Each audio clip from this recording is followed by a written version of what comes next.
نحمده ونصلي ونسلم على رسوله الکریم۔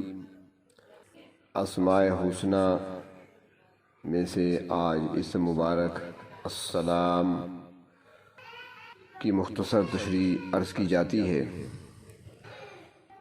السلام اللہ تبارک و تعالیٰ کے مبارک اور پاک ناموں میں سے ایک مبارک نام ہے۔ اس کا معنی کیا جاتا ہے سلامتی دینے والا۔ اس اسم مبارک کے تحت دو تعریفیں بیان کی جاتی ہیں۔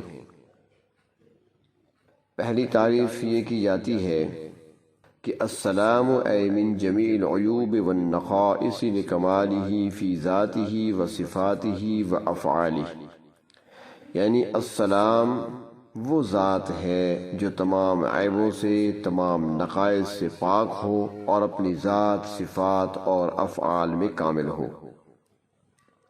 دوسری تعریف یہ کی جاتی ہے کہ هو الذی ترجا منہ السلامہ، یعنی اللہ تبارک و تعالی اپنے بندوں کو غیظ و غضب اور ہر قسم کے نقصان سے بچاتے ہیں۔ یہ اسم مبارک قرآن پاک میں ایک مرتبہ آیا ہے، سورۃ حشر میں ہے الملک القدوس السلام۔ سلامتی کے تمام اسباب السلام ہی کی طرف سے ہیں۔ امن اور سلامتی صرف اسی ذات کی طرف سے ہے جو السلام ہے، ورنہ ہم کیا اور ہماری حفاظت کا سامان کیا۔ مگر جب اللہ تبارک و تعالی اپنی سلامتی کو اٹھا لیتے ہیں تو پھر ہمارے سارے انتظامات دھرے کے دھرے رہ جاتے ہیں۔ ہم گھر سے باہر نکلتے ہیں تو زمین و آسمان میں ہماری سلامتی کے نہ جانے کتنے دشمن چھپے ہوتے ہیں، مگر ہم ان کے درمیان میں سے سلامتی سے گزر جاتے ہیں۔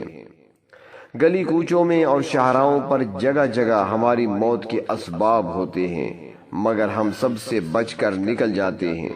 بلکہ اگر غور سے دیکھا جائے تو ہمارے کھانے کی میز پر اور کھانے کے دسترخوان پر ایسی چیزیں ہوتی ہیں جو ہمارا گلا دبا سکتی ہیں، مگر ہم ساری چیزوں کو مزے لے لے کر بڑی آسانی سے نگل جاتے ہیں۔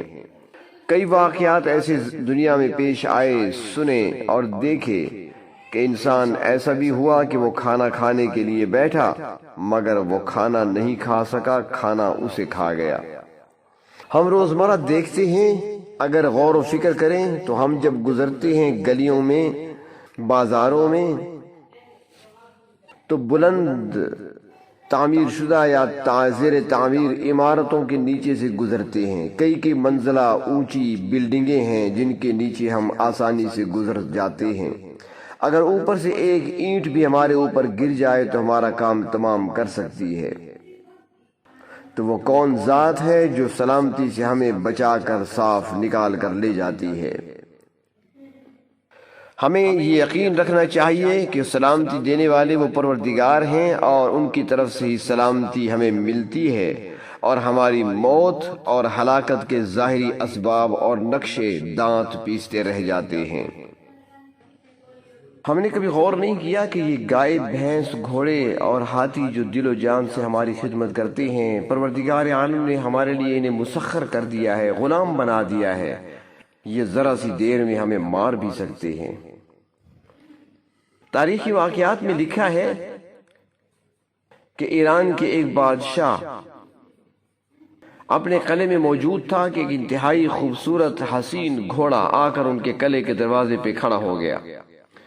بادشاہ نے کہا کہ اللہ تبارک و تعالیٰ نے اسے میری سواری کے لیے بھیجا ہے، اسے لگام لگاؤ اور زین کس دو تاکہ میں اس پر سواری کا لطف اٹھاؤں۔ لوگوں نے بڑی کوشش کی مگر کوئی بھی اسے نہ لگام لگا سکا اور نہ ہی زین اس پر کس سکا۔ تو بادشاہ نے کہا یقیناً یہ صرف میرے ہی لیے اللہ تعالیٰ نے بھیجا ہے اور یہ مجھ سے ہی لگام لگوائے گا۔ چنانچہ بادشاہ خود آگے بڑھا، اس نے گھوڑے پر زین کسی، لگام لگایا، وہ آرام سے کھڑا رہا۔ جب بادشاہ اس گھوڑے کی دم زین کی ڈوری میں لگانے لگا تو اس گھوڑے نے ایسی لات ماری کہ بادشاہ وہیں پہ ٹھنڈا ہو گیا۔ تو جو ہماری سواری کے جانور ہیں اور ساری دنیا میں ہمیں لیے پھرتے ہیں، وہ ایک سیکنڈ میں ہمارا کام تمام بھی کر سکتے ہیں، مگر یہ سلامتی کس کی طرف سے ہے جو ہمیں بچا رہی ہے؟ وہ وہی ذات ہے جسے السلام کہا جاتا ہے۔ جب السلام کی طرف سے سلامتی کا حکم ملتا ہے تو ہلاکت اور مصیبت کے نقشوں میں بھی سلامتی اور عافیت مل جاتی ہے، اور پھر جب اللہ رب العزت کی طرف سے سلامتی اٹھا لی جائے تو حفاظت و عافیت کے تمام اسباب اور سارے وسائل دھرے کے دھرے رہ جاتے ہیں۔ اللہ تبارک و تعالی سلام ہیں، اس لیے دنیاوی مصائب و مشکلات سے سلامتی کے اسباب عطا فرمائے۔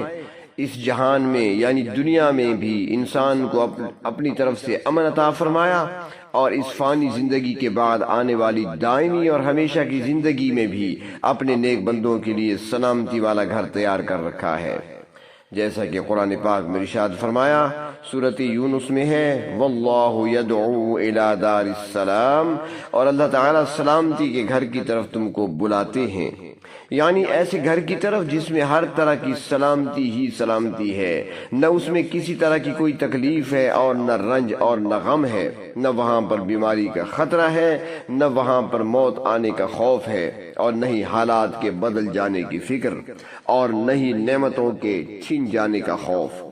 دارالسلام سے مراد جنت ہے۔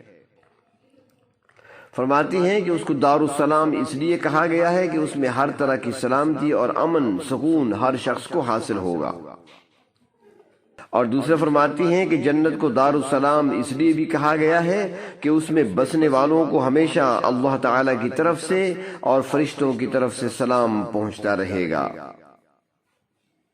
حضرت یحییٰ بن معاذ رحمۃ اللہ علیہ نے اس آیت کی تفسیر میں بطور نصیحت عوام کو خطاب کر کے ارشاد فرمایا، اے آدم کے بیٹے، تجھے اللہ تبارک و تعالی نے دارالسلام کی طرف بلایا ہے، تو اس دعوت الہیہ کی طرف کب اور کہاں سے قدم اٹھائے گا؟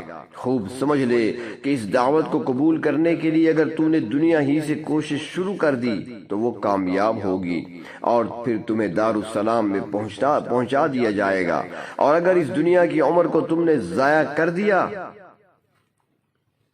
اور اس کے بعد تم نے یہ چاہا کہ قبر میں پہنچ کر اس دعوت کی طرف چلوں گا، تو تمہارا راستہ پھر روک دیا جائے گا اور وہاں ایک قدم آگے نہ بڑھ سکو گے، کیونکہ وہ دارالعمل نہیں ہے، دنیا ہی دارالعمل ہے۔ دارالسلام میں داخل ہونے کے لیے نبی اکرم صلی اللہ علیہ وسلم نے آسان سا نسخہ بتا دیا۔ حدیث شریف میں آتا ہے کہ آپ صلی اللہ علیہ وسلم نے ارشاد فرمایا، یا ایھا الناس اطعموا الطعام وصلوا الارحام وافشوا السلام وصلوا باللیل والناس نیام تدخلوا الجنت بسلام۔ اے لوگو، تم لوگوں کو کھانا کھلاؤ، رشتہ داروں سے صلہ رحمی کرو، سلام کو عام کرو، اور رات کو اس وقت نماز پڑھو جب لوگ سو رہے ہوں، تو سلامتی کے ساتھ جنت میں داخل ہو جاؤ گے۔ کتنے آسان ہیں یہ چار کام، اور ان میں سے سلام کا پھیلانا یہ تو ایسا ہے جس میں کچھ خرچ بھی نہیں ہوتا۔ اللہ تبارک و تعالی سلام ہے اور ان سے سلامتی ہی مانگنی چاہیے۔ نبی اکرم صلی اللہ علیہ وسلم نے اپنی امت کو آسان الفاظ میں ایسی دعائیں سکھائی ہیں جس میں سلامتی کا سوال کیا گیا ہے۔ خصوصاً فرض نمازوں کے بعد نبی اکرم صلی اللہ علیہ وسلم جو دعائیں مانگا کرتے تھے ان میں ایک یہ دعا بھی تھی، اللہم انت السلام ومنک السلام تبارکت یا ذی الجلال والاکرام۔ اے اللہ، آپ ہی سلامتی والے ہیں اور آپ ہی کی طرف سے سلامتی ہے، آپ برکت والے ہیں اور بزرگی اور عزت والے ہیں۔ علماء حضرات فرماتے ہیں کہ جب آپ سواری پہ سوار ہونے لگیں سفر کرنے کے لیے، وہ سواری چاہے موٹر سائیکل ہے چاہے وہ گاڑی ہے، تو فرمایا کہ مسنون دعا کے بعد یہ الفاظ بھی کہہ دینے چاہیے، یا سلام وسلمنا وسلم منا، اے سلامتی دینے والے ہمیں کسی قسم کی کوئی تکلیف نہ پہنچانا اور ہم سے بھی کسی دوسرے کو تکلیف نہ پہنچانا، یعنی ہمیں اپنی سلامتی میں رکھ لینا اور لوگوں کو ہم سے سلامتی میں رکھ لینا۔